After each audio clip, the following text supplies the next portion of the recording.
এই জন্যে আমি বারবার আপনাদেরকে মনে করে একটা কথা, আমার জীবন থেকে উপলব্ধি করি একটা কথা, যে একমাত্র আল্লাহ ছাড়া এই পৃথিবীতে এবং পরকালে আমাদের আপন বলে কেউ নাই। বাকি সবাই সবার স্বার্থের জন্য আছে। মানুষ মানুষের অবস্থানকেই মূল্যায়ন করে, মানুষ মানুষের অবস্থানকেই মূল্যায়ন করে। আল্লাহ রাব্বুল আলামিন আপনার ভিতরটাকে ভালোবাসেন। দেখেন, আপনি যখন নামাজ পড়েন নাই, আল্লাহ পাক কিন্তু আপনাকে ধ্বংস করে দেন নাই। আল্লাহ পরম করুণাময় আপনাকে হেদায়েত দিয়ে নামাজি বানিয়ে দিয়েছেন। জীবনে অনেক পাপ করেছেন, ইনস্ট্যান্ট আল্লাহ পাক শাস্তি দিতে পারতেন, আল্লাহ পাক দেন নাই। আল্লাহ আপনাকে ভালোবাসেন, আল্লাহ আমাকে ভালোবাসেন।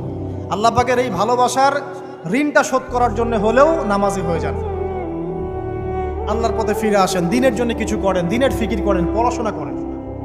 প্রিয় ভাইরা, আল্লাহ পাক তৌফিক দান করুন। দেখুন, এই রিবা থেকে দূরে থাকার জন্য একটা হাদিস যথেষ্ট, যে 4 শ্রেণীর মানুষকে আল্লাহ রাসূল সাল্লাল্লাহু আলাইহি ওয়াসাল্লাম